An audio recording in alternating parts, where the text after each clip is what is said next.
I worked in a company manufacturing mobiles. They had grown from 1500 crore to 6500 crore. Guess in how many years? 3. They were importing from China. They would assemble here and they would sell. In the smartphone industry, they were amongst the least cost. And their phones would just sell because everybody wanted a smartphone. Talking about year 2014, 15, 16.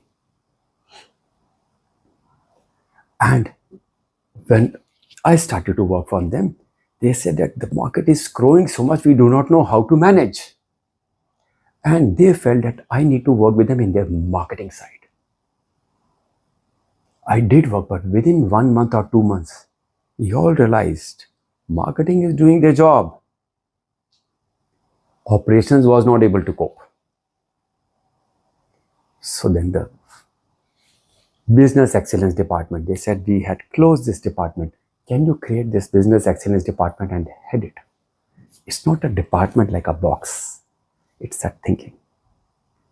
When I started to work, I started working along with all the departments at this across departments. We are working on it like a process. It was not like adding people to the boxes. It was working in the process. Can you imagine how much change it brought in? We were doing 30,000 mobiles a day. We got up to 50,000 mobiles a day. With 1/3 less, instead of 2,000, we had 1,400 people. How? This business excellence exposed lots of things. And we worked, used them as triggers for growth. And we worked. How? Again, the design, the decision flow.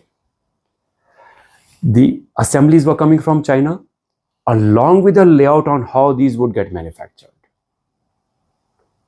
And when we realized our thinking, the way we were doing it, I realized that a lot could be done in terms of deploying the line balancing practices.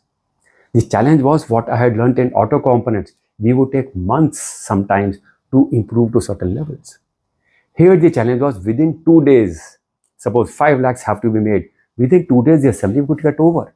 So we had to rack our brains, work along onto the design, how we could do in the first 2 hours of manufacturing, so that the balance 2.5 days we were able to reach the output. So we worked with the engineering department, we worked with the vendor department in China, and we got lots of such triggers identified and we worked on them to streamline. Within 2.5-3 months, we had achieved a new level.